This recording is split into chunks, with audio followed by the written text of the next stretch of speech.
Welcome to the deep dive. So let's talk data. It's everywhere these days, isn't it? Absolutely. Coming at us from all angles. Yeah, like a flood almost. And, the strange thing is having the data itself, that's often not the tricky part anymore. It's Right. actually managing it all effectively. hmm That's the real head scratcher for so many.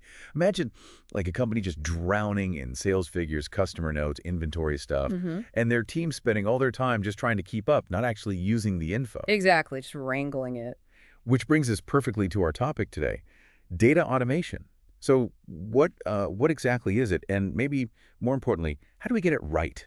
How do we avoid that data swamp? Well, put simply, data automation is really the process of collecting, processing, and analyzing data, but doing it in a way that minimizes or sometimes totally removes the need for manual work. Okay. And when you implement it correctly, it's honestly powerful. It can free up so much time. It drastically cuts down on errors. The error reduction, yeah. Huge. And it lets teams focus their energy, away from those repetitive, sometimes mind-numbing tasks Right. and onto actually getting insights and making decisions. That's the goal. Okay, so our mission for this deep dive is pretty clear then. Let's unpack the best practices. How do we build these automation pipelines so they're actually effective, efficient, and, don't become another problem? Precisely.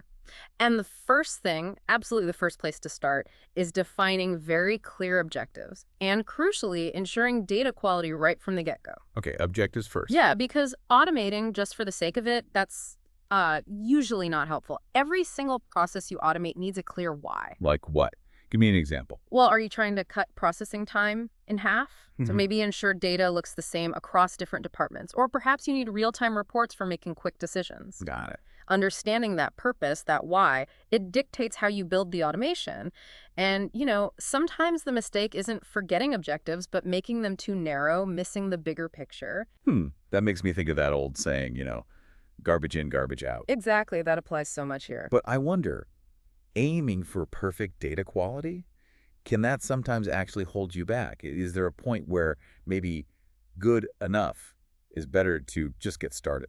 That's a really insightful question. And yeah, there's a balance. Look, even the smartest automation can't magically fix fundamentally messy or incomplete data. Right. But you're right, waiting months for perfect data might mean missing opportunities. So the key is establishing robust validation steps early on. Like checking formats or unique IDs? Exactly. Things like ensuring customer IDs are unique or dates are all in the same format before the data goes further. And you absolutely need good error handling. I think of it like setting up tripwires. Okay. Automated alerts that tell you immediately if, say, a data feed suddenly stops or starts sending junk. Catching those problems early stops them from messing up everything downstream. Yeah, those silent failures can be killer if they ripple through. Absolutely. Significant downstream impacts if they go unnoticed. Okay, so quality and objectives up front. But what about, the long game? Data grows. Business needs change all the time. How do you build something that lasts? That brings us straight to the next key point. Thinking about scalability and flexibility from day one. Right. Because what works now might not work in 6 months. Exactly.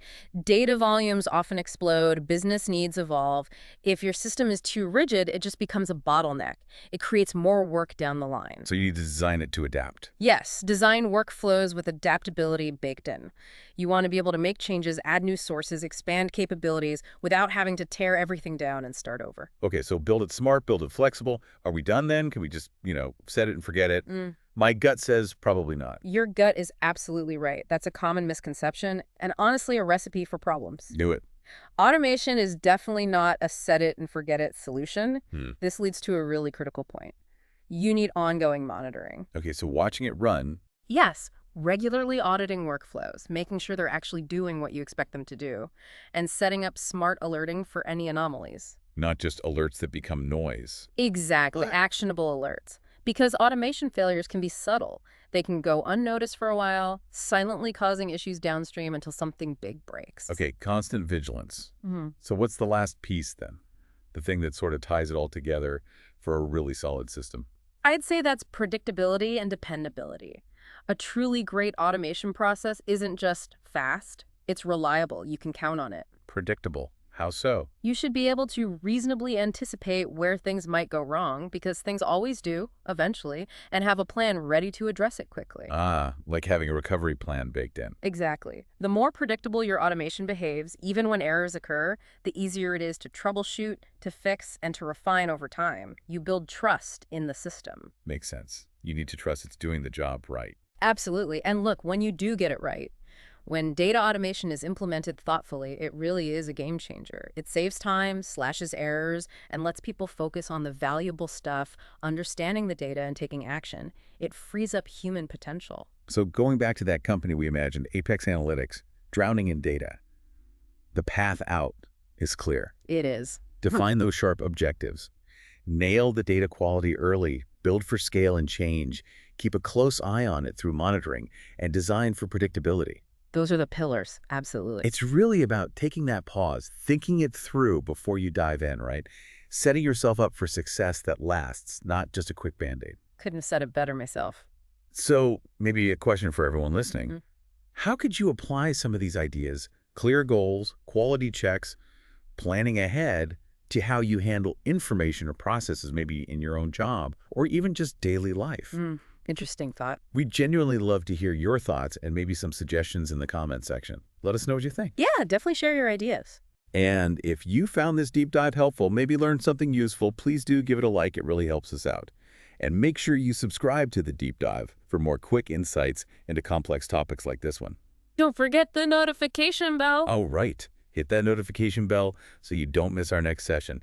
And of course, if you know someone else who's maybe wrestling with data, share this with them. Thanks for joining us.